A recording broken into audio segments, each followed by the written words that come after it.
10 సంవత్సరాల తర్వాత వచ్చే అమౌంట్ కంటే ఈరోజు వచ్చే చిన్న అమౌంట్ అయినా కానీ మనకు ఎంతో ఉపయోగపడుతుంది. అలాగే ఇంకొక కేసు ఉంది. రెండో కేసులో అది కూడా రోడ్ యాక్సిడెంట్ కేసే. వాళ్ళు 10 లక్షలకు వేశారండి. ఆ కేసు ఈరోజు అందరి సహకారంతో సెటిల్ చేసి వాళ్ళకి 4,50,000 ఇవ్వడం జరుగుతుంది. సో ఈ రకంగా 2 కేసెస్ ఉదాహరణకి చెప్పాను నేను.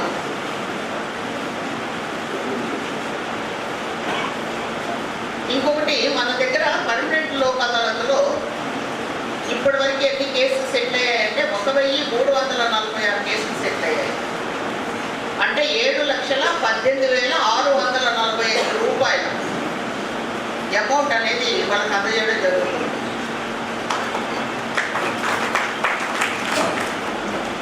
సో కేసెస్ సెటిల్మెంట్స్ గురించి చేసుకోండి అని మేము అడుగుతున్నాం. ఎందుకంటే ఇందులో మా స్వార్థం ఏమీ లేదు. ఎన్ని కేసులు వచ్చినా మేము ట్రయల్ చేయడానికి, డిస్పోజ్ చేయడానికి రెడీగా ఉన్నాము. కాకపోతే ఇందాక పోలీసు వారు చెప్పినట్టు వాళ్ళు వచ్చి అయ్యా కేసు మేము పెట్టాము, మీరు రిజిస్టర్ చేశారు, మళ్ళీ ఇప్పుడే వచ్చి మీరే కాంప్రమైజ్ కమ్మంటున్నారు ఎలాగా అని వాళ్ళని అడుగుతున్న సందర్భాలు ఉన్నాయన్నారు. ఆ యొక్క ప్రశ్నకి నేను ఒకటే సమాధానం చెప్తాను. ఎప్పుడు కూడా కోఆర్డినేషన్ మీటింగ్ జరిగినప్పుడు పోలీసు వాళ్ళతో కేసు సెటిల్మెంట్ చేసుకునేటప్పుడు వాళ్ళకి క్లియర్గా చెప్తాను, అయ్యా ఎవరైనా వారంతటా వారు స్వచ్ఛందంగా ముందుకొచ్చి అయ్యా నేను ఈ కేసు కాంప్రమైజ్ అవుతాను అని అంటేనే మీరు తీసుకురండి. ఎవరిని ఇబ్బంది పెట్టొద్దు, ఎవరిని బలవంత పెట్టొద్దు. కాకపోతే వారికి తెలియజేయండి ఇలాగ కాంప్రమైజ్ అయ్యే అవకాశం ఉంది ఈ కేసులో అని మాత్రమే మీరు ఇన్ఫర్మేషన్ ఇవ్వండి అని చెప్పారు. సో ఇంకెప్పుడు కూడా ఎవరు ఈ కాంప్రమైజ్ అంటే ఈ లోక్ అదాలత్లో స్వచ్ఛందంగా వచ్చిన వాళ్ళకే కాంప్రమైజ్ కానీ బలవంతంగా తీసుకురావడం అనేది ఈ యొక్క పాలసీకి వ్యతిరేకం అండి. అటువంటి కేసులు మేము కూడా రాజీ చేయము. తర్వాత ఏ కేసుల్లో రాజీ చేస్తారనేది చాలామందికి తెలియదు.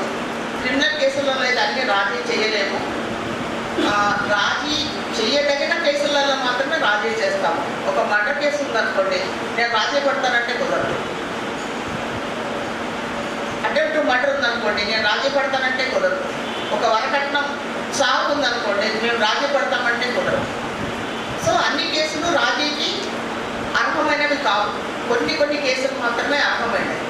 తర్వాత ఈ సివిల్ కేసుల్లో ఫ్యామిలీ మ్యాటర్స్, ప్రాపర్టీ డిస్ప్యూట్స్ అవి కూడా మేము ఇక్కడ ఇరు పార్టీలు వాది ప్రతివాది ఇద్దరు వచ్చి అయ్యా మేము ఈ విషయంలో రాజీ పడదలుచుకున్నాము అని అంటే వాళ్ళకి రాజీ చేస్తాము. ఎందుకంటే మనము ఈ జనరేషన్ కేసులు పెడతాం, మన పిల్లలకి వారసత్వంగా వాళ్ళకి చదువులు ఇవ్వాలి, మన ఆస్తులు ఇవ్వాలి. కానీ మన కక్షలు, మన ద్వేషాలు, మన కేసులు వాళ్ళకి వారసత్వంగా ఎప్పుడు ఇవ్వద్దు. మనం పెట్టింది మన టైం లోపలనే అది క్లోజ్ చేసుకునేదానికి ప్రయత్నం చేయండి. తర్వాత అడ్వకేట్ గారు నాకు ఒక సందేహం వెలుగుచ్చారు. ఇది అడ్వకేట్స్ యొక్క ప్రాక్టీస్కి ఏమన్నా ఇబ్బంది అవుతుందేమో. నేను అనుకుంటున్నాను ఒక ఒక సంఘటన జరిగినప్పుడు పోలీస్ స్టేషన్కి వెళ్ళాలంటే నాకు తెలిసి వాళ్ళు డైరెక్ట్గా పోలీస్ స్టేషన్కి వెళ్ళరు, లాయర్ గారి దగ్గరికి వెళ్తారు. అయ్యా ఇలా జరిగింది, నేను పోలీస్ స్టేషన్లో కంప్లైంట్ ఇవ్వచ్చా, ఇస్తే నేను ఎలా కంప్లైంట్ ఇవ్వాలి, నాకు కంప్లైంట్ ఎలా ఇవ్వాలో మీరు రాసి ఇవ్వండి అని ఒక న్యాయ సలహా తీసుకొని మాత్రమే ఒక కంప్లైంట్ తీసుకొని పోలీస్ స్టేషన్కి వస్తారు. సో ఆ సందర్భంలో మీరు అడ్వకేషన్ అప్రోచ్ అవుతారు. రెండో సందర్భంలో కోర్టులో ఉన్న కేసెస్ పెండింగ్లో ఉన్నప్పుడు కోర్టులు రాజీ పడండి వీలుంటే అని అడిగినప్పుడు వాళ్ళు అడుగుతారు, అయ్యా నేను కేసు రాజీ పడవచ్చా, పడితే నాకు ఏమేమి హక్కులు ఉన్నాయి, ఇందులో నేను ఏమేమి అడగవచ్చు. రాజీ పడడానికి కొన్ని కండిషన్స్ పెట్టుకుంటాం. వాళ్ళు కొన్ని అడుగుతారు, మనం కొన్ని అడుగుతాం. వాళ్ళు ఒక స్టెప్ కింద దిగుతారు, మనం ఒక స్టెప్ కింద దిగుతాం. అప్పుడే ఇద్దరి చేతులు కలుస్తాయి. ఇంత దూరంలో ఉంటే మాత్రం ఎవరి చేతులు కలవడం. ఆ కలిసే క్రమంలో మీరు లాయర్ గారి సలహా తీసుకుంటారు. అయ్యా నేను రాజీ పడితే నేను ఏమేమి అడగవచ్చు, ఇందులో ప్రతి వారి దగ్గర నేను ఏమేమి డిమాండ్ కానీ మీకు ఎటువంటి అన్యాయం జరగకుండా అడ్వకేట్స్ చూస్తాము. అలాగే రాజీ చేసే మేము కూడా చూస్తాము. అశుభ్రంగా ఉండడం, ఈ అశుభ్రకరమైన వాతావరణం వల్ల, అందుకే డాక్టర్స్ ఏం చెప్తారంటే చాలా జాగ్రత్తగా ఉండండి వర్షాలు పడేటప్పుడు అని అంటారు. ఇప్పుడు కోవిడ్ వస్తుందని అంటున్నారు, మళ్ళీ జాగ్రత్తగా మాస్కులు పెట్టుకోండి అని అంటున్నారు. అంటే ఏంటి, ఒకటి ఫస్ట్ ఎయిడ్ చేసి పంపిస్తారు హాస్పిటల్కి వస్తే. కొన్ని కేసులు అడ్మిట్ చేసుకుంటారు, అవసరమైతే సర్జరీ కూడా చేస్తారు. నేను అడ్వకేట్స్కి చెప్తున్నాను, సార్ మేము చేసే రాజీలన్నీ కూడా దాదాపుగా ఫస్ట్ ఎయిడ్ చేసి ఇంటికి పంపించే కేసులే ఉంటాయి. పెద్ద పెద్ద కేసులలో న్యాయ సలహా లేకుండా, మీ సహకారం లేకుండా కక్షిదారులు కానీ కోర్టులు కానీ ఏమీ చేయలేవు. మీరు అందులో భయపడాల్సిన అవసరం లేదు. ప్లస్ ఈ లోక్ అదాలత్ ద్వారా మనం లీగల్ లిటరసీ ఎందుకు ఇస్తున్నామంటే ప్రతి ఒక్కరూ హక్కును తెలుసుకొని పోరాడాలి. హక్కు గురించి తెలుసుకున్న ప్రతి ఒక్కరూ పోరాడతారు. ఆ పోరాటంలో ఖచ్చితంగా అడ్వకేట్స్ వారికి సహాయం చేస్తారు. సో ఈ విధంగా అన్ని రకాలుగా అందరికీ ప్రయోజనకరమే, కానీ ఏ ఒక్క వర్గానికి కూడా ఇది ఉపయోగకరం అనే విషయం నేనైతే ఒప్పుకోను. తర్వాత ఈరోజు ఇక్కడికి పబ్లిక్ ప్రాసిక్యూటర్స్ అటెండ్ అయ్యారో లేదనేది నాకు ఐడియా లేదు. రాలేదా? పబ్లిక్ ప్రాసిక్యూటర్స్ వాళ్ళ యొక్క బాధ్యత, వాళ్ళ ప్రభుత్వం తరఫున కేసులు కొట్లాడాలి, వాళ్ళ విధి అది. ఇటువంటి కార్యక్రమాల్లో బీయింగ్ పబ్లిక్ సర్వెంట్స్ వాళ్ళు అటెండ్ కావాలి. ఈరోజు రాలేదు అంటే వాళ్ళ యొక్క విద్యుత్ ధర్మాన్ని వాళ్ళు మర్చిపోయినట్టు, వాళ్ళ డ్యూటీని వాళ్ళు వైలేట్ చేసినట్టు. విషయాలు ఏమన్నా ఉండనియండి కాకుండా అవి వాళ్ళ పర్సనల్ సంబంధించిన విషయాలు. ఈరోజు లోక్ అదాలత్కి వాళ్ళ సహకారం ఎంతో ఉంది. వారికి ఏదో ఇబ్బందులు ఉన్నాయి, పర్సనల్ ఇబ్బందులు ఉన్నాయని చెప్పి వారు రాకపోవడము, లేకపోతే ఈ కేసుల పరిష్కారానికి సహకరించకపోవడం అనేది వాళ్ళ యొక్క డ్యూటీని వాళ్ళు వైలేట్ చేసినట్టే ఉంటుంది. సో ఈ విషయం వాళ్ళు గమనించగలరని నేను కోరుకుంటున్నాను. వాళ్ళు ఇమ్మీడియట్గా లోక్ అదాలత్కు అటెండ్ అయ్యి ఈ కేసుల పరిష్కారంలో వారి వంతు సహాయాన్ని అందించగలరని కోరుకుంటున్నాను. లేకపోతే వారు డ్యూటీని డిశ్చార్జ్ చేయడంలో ఫెయిల్ అయినట్టే అనుకుంటున్నాను.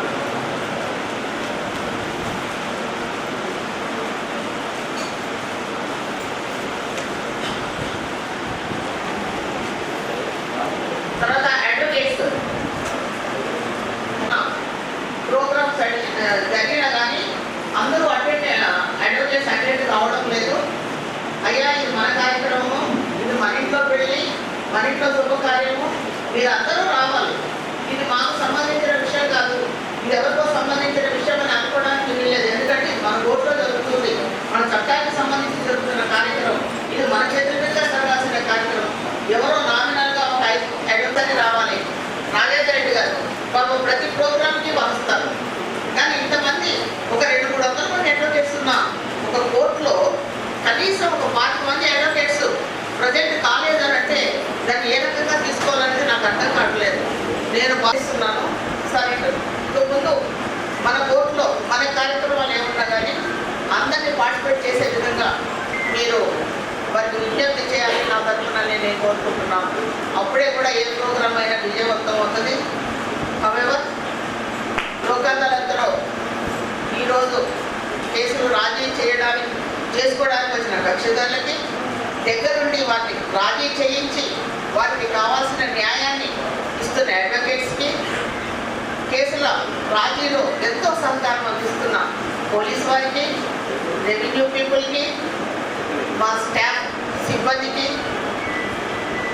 ఇక్కడికి వచ్చిన అంటే ఈ విషయాన్ని సమాజంలోకి తీసుకువెళ్ళడానికి, దీనికి తగినంత ప్రాచుర్యం ఇవ్వడానికి వచ్చిన ప్రింట్ అండ్ ఎలక్ట్రానిక్ మీడియాకి అందరికీ కూడా ఒక్కొక్కరికి పేరు పేరు నా కృతజ్ఞతలు తెలుపుకుంటూ, రెండవసారి జరిగేటటువంటి ఇక ముందు జరిగేటటువంటి ఏ కార్యక్రమానికైనా కోర్టు కార్యక్రమానికి అందరూ సహకరించాలని ప్రత్యేకంగా విజ్ఞప్తి చేసుకుంటూ సెలవు తీసుకుంటున్నాను. Thank you, madam. And also, the Tamil guidance ప్రకారం I want to advocate and law advocate attend every program without missing. ఎందుకంటే చాలా తక్కువ సంఖ్యలో ఉన్నారు, ప్యానలైజ్ చాలా మంది ఉన్నారు. బెంచ్ మెంబర్స్ కూడా ఉన్నారు. ఇలా బెంచ్కి ప్రతి బెంచ్కు 2 మెంబర్స్ వేసాం. ఇప్పుడు వేయండి. ఆ మెంబర్స్ కూడా అటెండ్ కాకపోతే అది ఎలా ఉంటుంది? నిజమనుకో బెంచ్ కన్నా అటెండ్ అవుతారా కాదని డౌట్ వస్తుంది. So I request everyone to attend and also I request chief legal defence council to see that all lords advocates కూడా attend the meetings. Madam time లేదు కాబట్టి ఒక కేసు తీసుకుంటాం madam. Parties compromise parties Bhojam Ganesh, Bhojamma Rajender, Lakshmi, Savitri ముందుకు రానమ్మ. Ganesh Future General Indian Insurance. మొత్తం 4,50,000 settle అవుతున్నారు. బలవంతం ఏం లేదు కదా. Vijay madam chairperson DRSA for inaugurating this national and also thanks to Honorable Kashmiri Madam, Honorable Additional District Judges, Judicial Officers, Bar President, Bar Council, prosecutors and media for successful completion of this program. Thank you. And the benches, all the faculties who are